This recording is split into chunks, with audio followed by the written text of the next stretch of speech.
All right.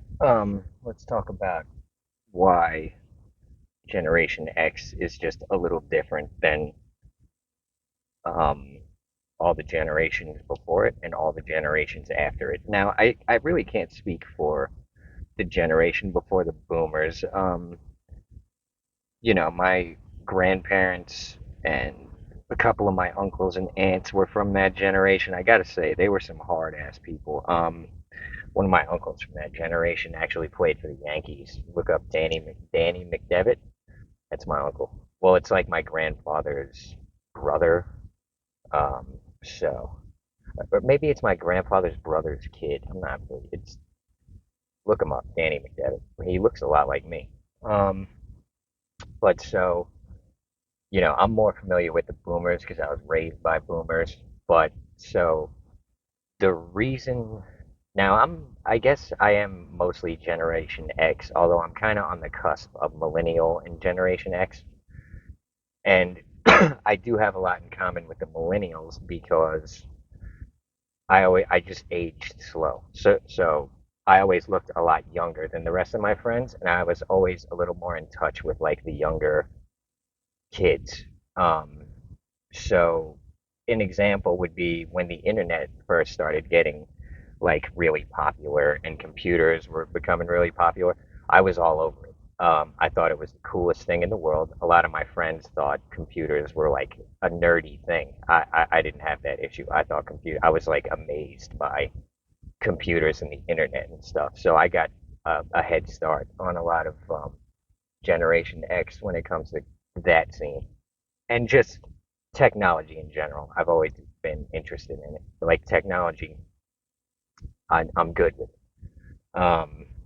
And there's some people in Generation X who they don't even, they're not up on all that. Anyway, so I think there's a lot of reasons why Generation X is different, but mainly the main thing is the whole culture was just very different back then. The America that I grew up in does not exist anymore, not even close. And um, I think that's a bad thing, mostly bad.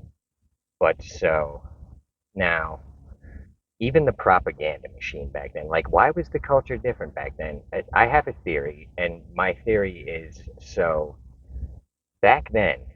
Now, I don't know much about the 70s, but like the 80s and stuff, there was that Cold War with Russia. So I believe the propaganda machine was putting out propaganda to raise resilient people in case there was going to be a hot war with Russia. So I've met plenty of Russians in New York City. I did a portrait one time for two Russians who I believe were Russian mob hitmen or something. The way I drew them was just expressionless. I made them look ice cold, and they were cracking up at it. Like I did cartoonish portraits. I didn't do like serious portraits, but I made them look like they were dead inside, and they thought it was the funniest thing they ever saw. They tipped me huge. But so here's the thing: you see a lot of things on the internet nowadays, and you just in general, they're saying like, "Oh, Russia doesn't know how to fight," and this and that. I don't know. Some of the cleverest, toughest people I've ever met are Russian, to be honest. And I believe they are one of the most dangerous armies in the world. I think America used to be probably the most dangerous because we had the most practice.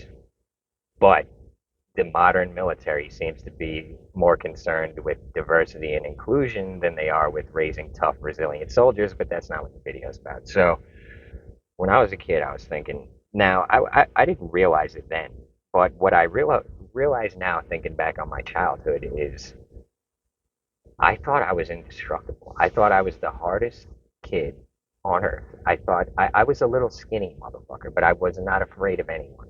I and I think back to myself, like, why did I think that? Well, it was because of the whole culture I grew up in. I had a lot of older cousins who were known for they were scrappy, getting into fights and shit. So I used to look up to them, and they were always telling us war stories and shit about the fights they got into.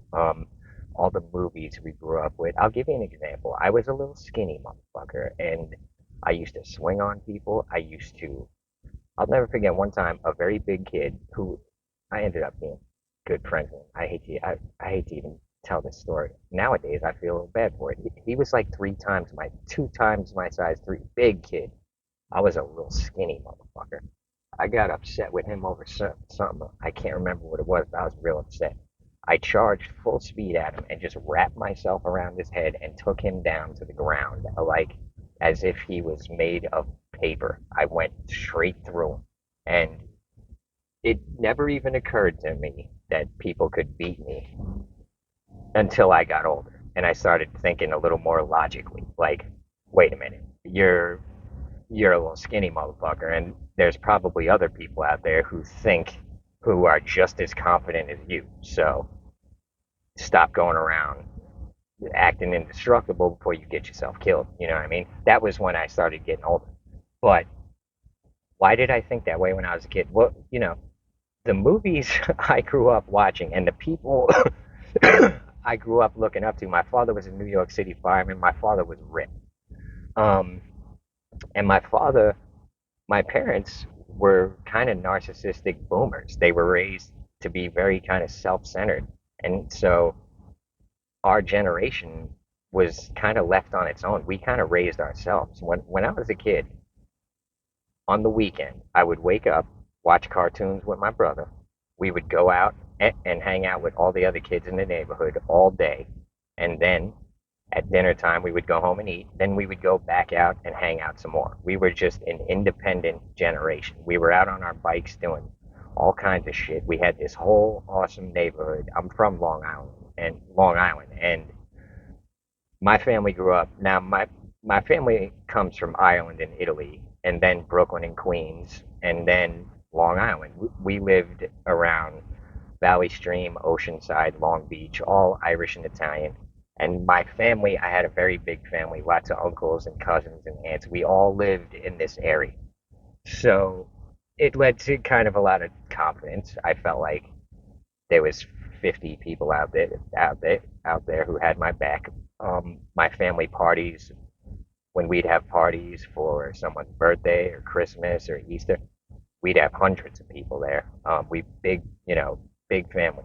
Um, and so I grew up very confident with having a very strong family with a lot of strong male role models.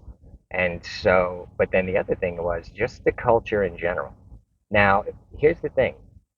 The boomer generation was the first generation where they started kind of encouraging divorce, and they started encouraging all this psychotherapy and mental illness and get on these pills and this and that.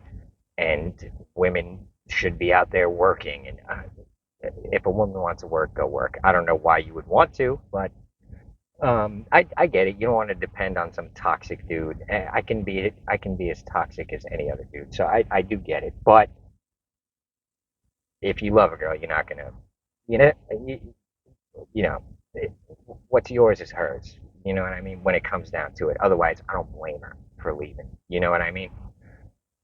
But here's the thing: men don't need that. Or a real man doesn't need that incentive. Like, oh, she might leave me if I don't treat her right. Or like, she can get a divorce and get my money. Like, a real man doesn't want a woman to walk on eggshells around him.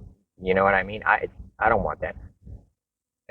Like when I was younger, I used to be pretty ruthless with girls, and I realized like you can't be that way because then she's not herself. She's a scared version. She doesn't want to lose you.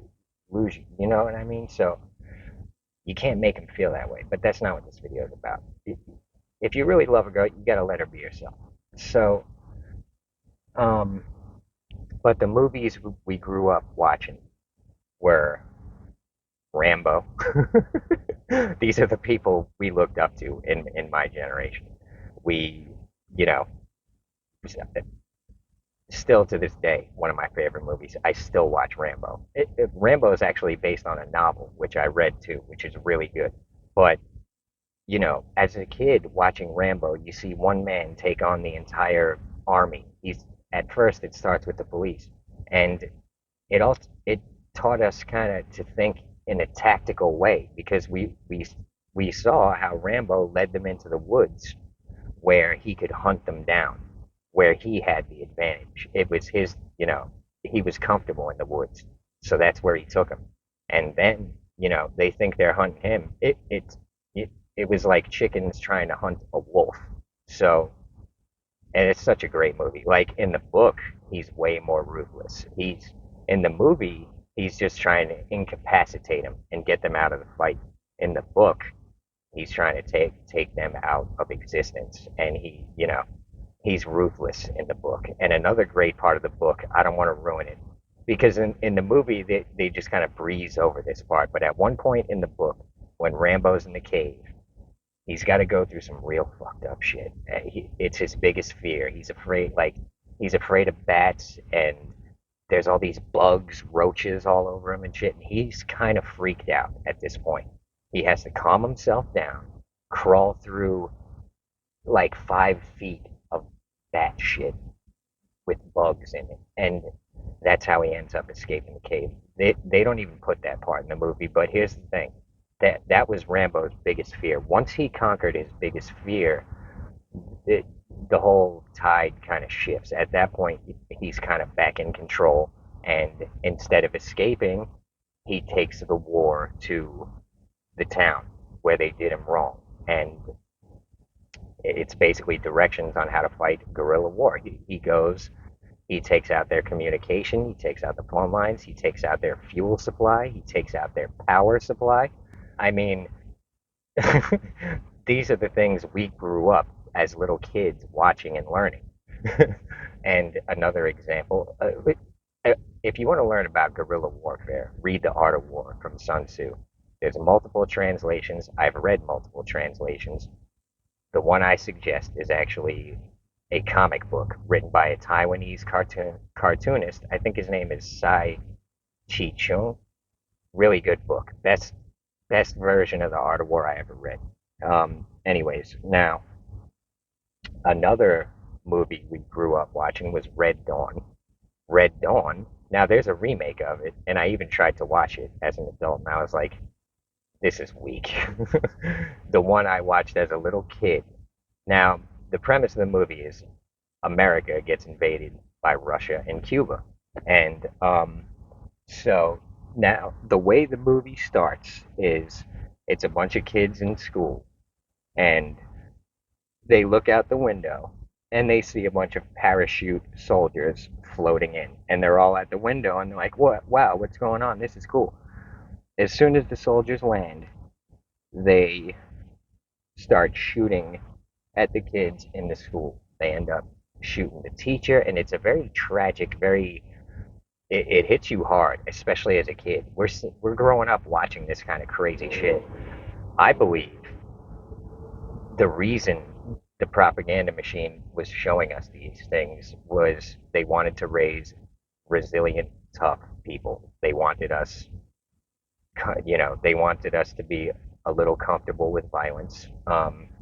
But the other thing, like Rambo, for instance, he's incapacitating the cops. He's not killing them. So I believe they wanted to raise tough, resilient soldier mindset people with compassion.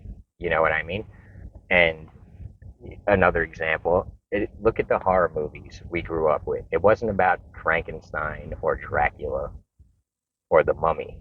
It was about psychotic, demonically possessed axe murderers.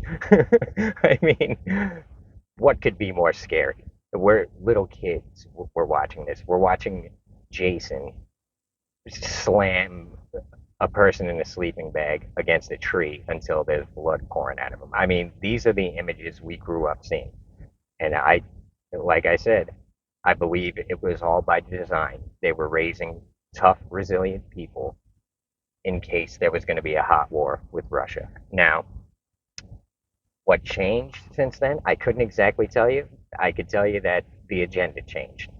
Um, Another example, like, yeah, my parents were boomers, but I gotta say, my parents were both pretty tough, and they never coddled us. They never, you know, um, I am like toxically independent from being raised by these two. Um, and so you know, when I was a little kid, my father gave me and my brother each a dumbbell. You know what I mean? And so he got us in the habit of working out as kids. It's a shame my brother didn't maintain that. I did. I still work out. And let me tell you another thing real quick about working out. Once you're in that habit, even if you're depressed and you don't feel good and you got shit on your mind, you're still gonna work out because it's such a habit. On my worst days, I'm still doing at least 100 push-ups. I'm still doing multiple sets of multiple things on my worst days. On my good days, I'm working out a whole bunch. My father got me in that habit from being a little when I was a little kid. Another thing my father did that I'm grateful for. Now, my parents, like I said, they were narcissistic and selfish, but I am grateful for a lot of it, even the bad. So, another thing my father did for us was, we didn't grow up in this little happy home where there's breakfast on the table and everything. My mother was like getting ready to go to work and shit. And if my father worked as a fireman, so he'd be on a couple days, off a couple days. When my father was home, and he wouldn't make us breakfast, but he's the one that would take us to school. He would give us a protein shake in the morning, and I do believe to this day it it had a major impact on the way I develop muscle even to this day. I can bulk up. I can bulk up so easy. It's not hard for me to build muscle. I'm not a little kid no more. I'm not going to say my age, but most people my age cannot build muscle the way I do. Um, I used to have a weight bench in my living room when I was, in my 20s, and I used to just bench press all day. If I was at home doing nothing watching TV, I was on my bench. I started bulking up so much, it was costing me flexibility in my shoulders and chest. I was like, I don't like this. I didn't like the way it looked. I like to be skinny. I like to be cut. I like to be fast. I don't want to be bulky and powerful. It's not for me. I don't like the way it looks. I don't like the way it feels. It costs you so much flexibility. I don't get why anyone would want that. It to me, it's a disadvantage in my opinion. Being that bulked up is a disadvantage in many ways. But anyways, um, so yeah, we grew up very independent. I can't speak for everyone, but as far as I can tell, Generation X is just we're not into all that mental health shit. Our parents were. I guess some of us were. Let me tell you something else. I guess it was my generation where I started meeting kids in school who were on Ritalin, and I was like, they're putting you on medication, Ritalin, and they were saying like, yeah, so I would concentrate better, and I was thinking to myself, that don't sound right, Even as a little kid, that didn't sound right to me. I was like, I'm glad I don't have that. You know what I'm saying? I'm glad I don't have to take some sort of medication to make me concentrate better, Um, but it's just another example of like how insidious. Now, what changed? Why did they? I don't have the answer to this one. I don't understand why they decided to stop raising independent, self-sufficient, um, what's the word I'm looking for? Resilient people. I don't get it. Like, why did they stop doing it?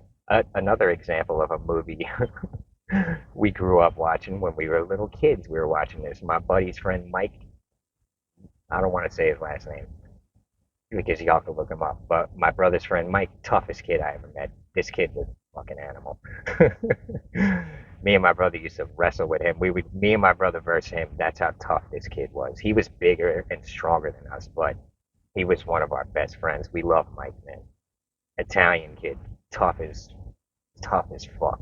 Nobody ever wanted to fuck with Mike. But anyways, Mike one night was sleeping over our house, and he brought the Terminator. He rented the Terminator. We were probably 8, 9 years old, and we were glued to the TV. I mean, we're sitting here watching this robot man go into a police station and wipe everyone out.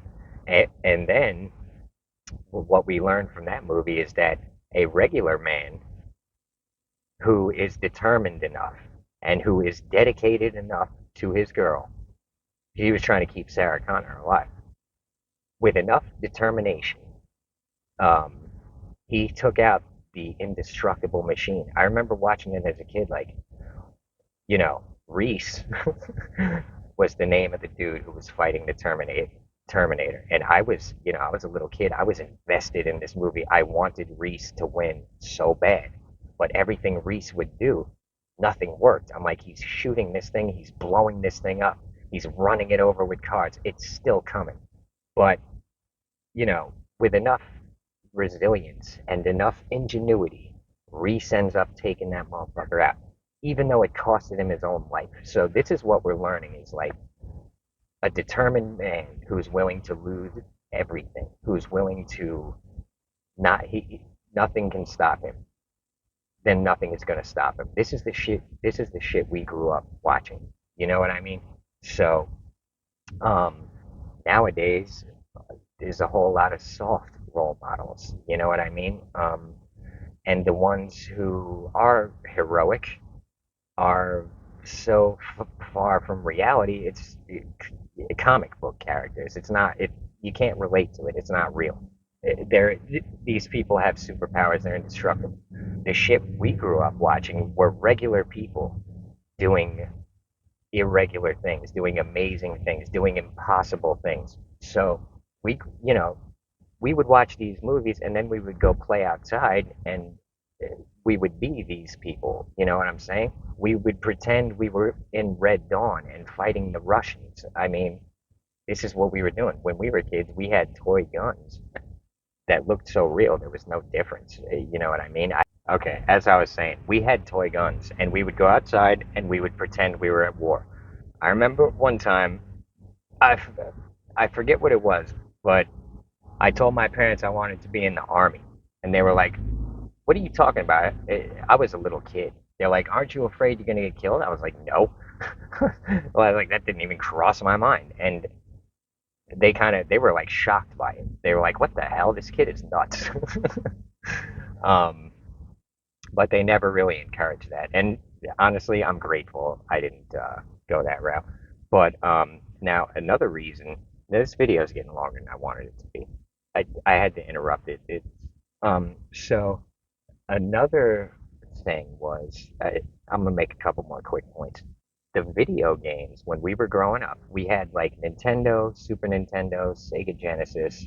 That was about the height of it. And so those type of video games, they can only keep you entertained for a little while. You get bored with them pretty quick. They're just these little 8 pixel Mario Brothers bouncing around. It's fun for a couple of hours, but eventually me and my friends would be like, let's go outside. You know what I mean? Like we'd get bored with it quick. We would rather be outside doing that type of shit. But here's the thing. I understand why the kids nowadays don't go outside. First of all, where I grew up in Long Island was a neighborhood. We had dead end streets where there was no traffic. We had candy stores and delis all over the place. Um, and we just had this entire neighborhood full of kids in all ages hanging out together. You know what I mean? So I look at the society nowadays. There's no delis, there's no candy stores, there's no kids outside, there's no dead end streets. It's all cars whizzing by. It's all ugly. It's all ugly, man. I even went back to my old neighborhood in New York where I grew up. I had to stay there for a couple months. I had to go stay with my uncle. I needed a place to stay. I stayed with my uncle for a couple months, my aunt, my uncle, and my cousin. And at first, it was cool being in my old neighborhood. The nostalgia and having the memories and shit going by my old house that I grew up in. My grandmother lived upstairs, my uncle lived upstairs, all my aunts, uncles, cousins, you know, didn't live too far from us. But I, after a little while, I felt very weird there. It felt like I was in a place I didn't belong. It wasn't my neighborhood anymore. No one was outside. I didn't know anyone. Everything was just different, and it felt weird. But anyways, that has nothing to do with the video. So Yeah, basically what it comes down to is we were encouraged. They blame a lot of the young kids. Oh, they don't want to go outside. Have you looked outside? Have you seen what's out here? It's nothing but telephone poles and traffic. What? Why the fuck would they want to go outside? You know what I mean? So I don't blame these kids. And you know, they were just raised different, and it's unfair to them. I wish they could have came up the way I did. I really do, because it was a very healthy way to come up. Now, I'm not even in contact with too many people from Generation X nowadays, but are they all medicated and shit too? Something tells me probably not. I'm thinking to my friends and shit. A couple of them are, a couple of them aren't. We're like the generation that's split. You know what I mean? Half of us turned out all right, and half of us got swept away in the bullshit. You know what I mean? So, but that was kind of the turning point, in my opinion, was Generation X, where things started changing and they started really tightening down on creating a population that they can control. A lot of us Generation Xers we can't be controlled. We've lost everything multiple times. We've seen everything we loved destroyed. They broke up our families. My family is now spread all over the place. I don't talk to none of them. My family's had disputes over money, motherfuckers dying, and everyone fighting over their money. They really they changed they changed us all. Uh, I'll never forget when my grandmother died, how my mother and her sisters all kind of turned on each other over my grandmother's house and money. Uh, and when my father died, people wanted a piece of my father's stuff. It it shocks me to think that people in my family. You know, here's the thing: if my brother died right now, you think I would try to get any money out of my niece? I would want my niece to get everything. So I don't know, man. Half Generation X is fucked up probably, and half of it ain't. So, but the generations after that, they didn't have they didn't have the same advantages we had. So, like I said, I don't blame these kids. You know, the millennials. Everyone complains about the millennials, and Gen Z doesn't want to work. I don't blame them one bit. I don't want to work either. I used to want to work until I realized they were just sucking me dry and leaving me for dead, and they were gonna take my whole life away from me. I ain't never had a problem with hard work, bro. Never had a. I like it. I like physical labor. I used to do construction all day and work out at night. I'm not even kidding you. I was fucking ripped. I was laying side all day, getting a tan, working out. I was made of muscle, bro. Never minded it one bit. I love the sun. I mean, I need the sun. You know what I mean? I'm used to it. Ever since I was a kid, I've been out in the sun. So that's another thing that bothers me. This myth about white people can't handle the sun. I'm out in the sun all the time, bro. I'll go to the beach. I might get a little sunburnt on the first day. After that, I won't. I'll just get tan. I just get it like I. Once I get a certain tan, I don't get no darker. But um, you know, the sun don't bother me one bit. I can be in the sun working hard all fucking day. I've been out in the sun my whole life.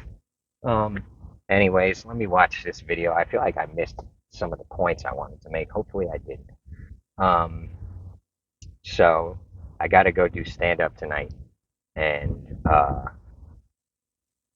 so the new Patreon video will be filmed tomorrow, and then I'll put it up Friday. Probably. It's probably how it's going to work out. I appreciate every single one of you. Thanks. I got a lot of comments to respond to on Patreon. I appreciate the comments, the likes, the subs, and the tips. I appreciate the Patreon, especially helping keep the ship afloat. Um, and I guess that's about it. If you want a response to your comment, get it in the first 30. Even if you want to insult me, talk shit to me, I'm from a generation of people who can handle it. At least most of us can, I think. I try to handle it, but some of y'all motherfuckers get me upset. Anyways, I never stay mad for long, bro. I ain't like that. Anyways, Appreciate every single one of you. And I'll see you on the next one. Everybody have a good one.